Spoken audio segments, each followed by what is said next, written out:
Hello, everyone. This is Robert, your host of A Quiet Mind, the podcast, and the video channel here on the YouTubes.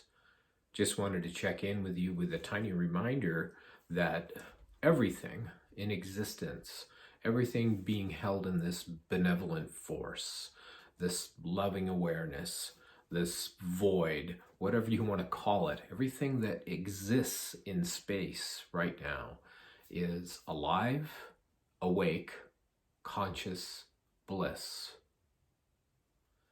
Now you may say, how can I say such a thing? We know that people are asleep, they're not awake, that bad things happen. How can this be conscious? How can this be bliss?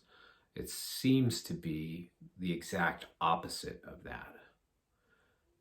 This is hard to grasp because, unfortunately and fortunately, we have these human brains, and the brains themselves have concepts, ideas, conditionings, trauma, etc., that make us judge what we think is right and wrong, good and bad, evil and loving or good. And we are putting these observations through a filtration system here in our mind.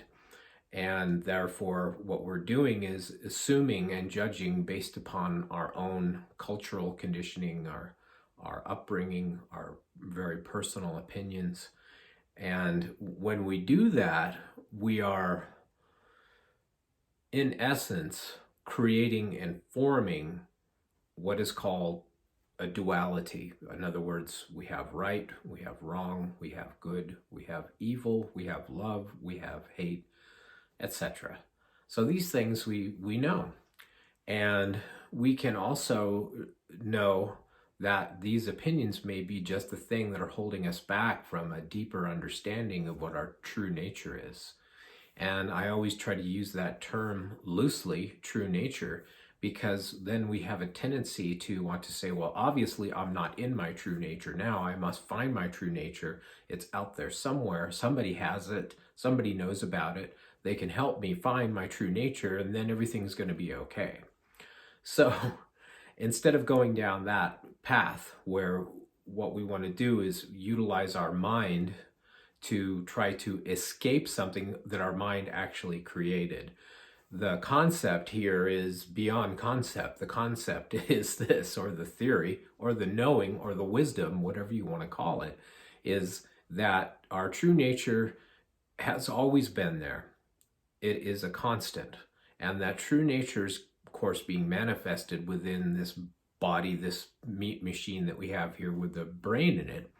And that brain can't help but create duality. It's just part of what the mind is. So then we can grasp this idea of, okay, then I need to become non-dual. So I'm going to use my mind and my knowledge and my wisdom to seek out more wisdom, to add more things to the mind that will teach me how to be non-dual. So there's another trap.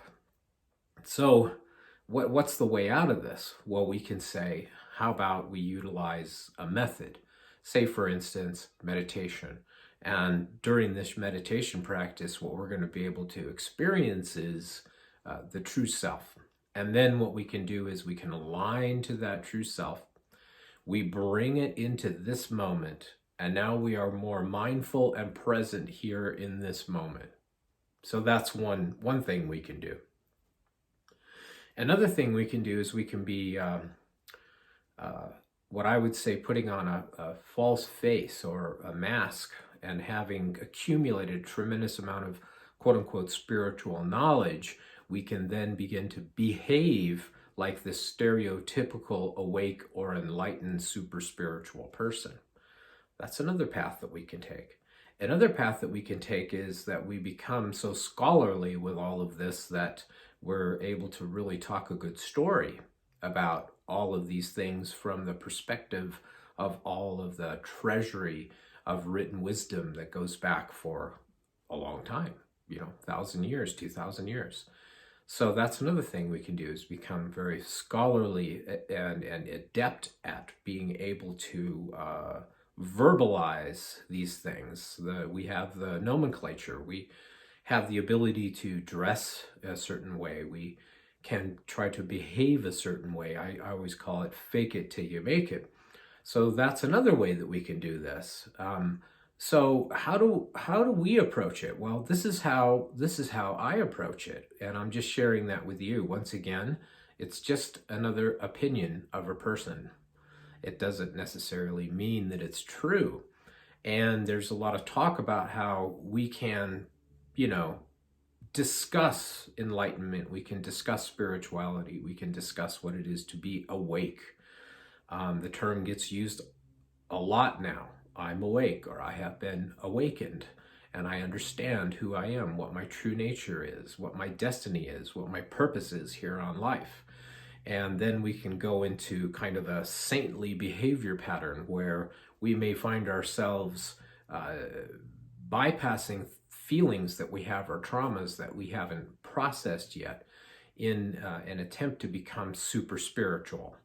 So I know I'm calling a lot of things out right now, but really all along I've always tried to point to this in a manner that will allow you to be able to have your own direct, irrefutable knowing, wisdom, whatever you want to call it, the great aha moment that some people call enlightenment.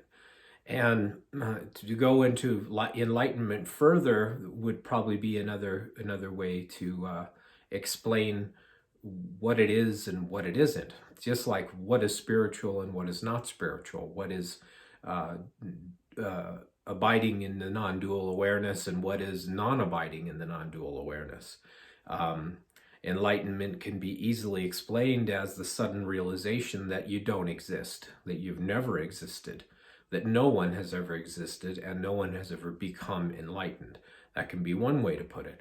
Another way to put abiding in the non-dual is that there's a dropping off of the body and the mind, and that the identification with body, mind, and thoughts, and even existence, to abide in this absolute bliss, this Sat Chit Ananda. You've probably heard this before. Consciousness, conscious aware bliss is just beaming, absolute, pure, hyper contentment, you might say.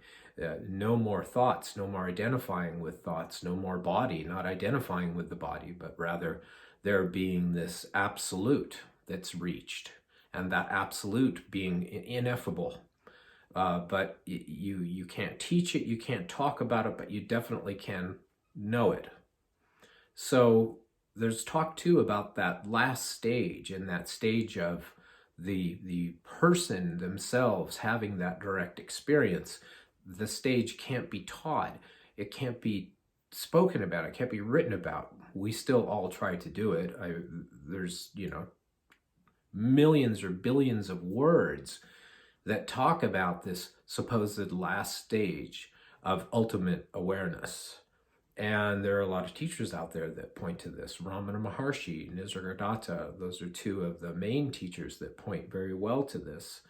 But there was still a pragmatic approach that may not have been entirely popular, because we do, in essence, want to make these people saintly, because we believe that we could never attain what they have attained, to know what they know, to live the way they lived. So there's this tendency to make them larger than life, to make them godlike.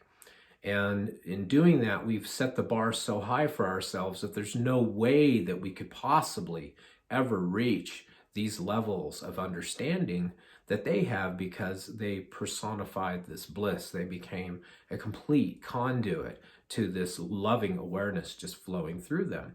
Any investigation into either one of these teachers will show you very quickly that they were, in essence, quote unquote, human, like you and me.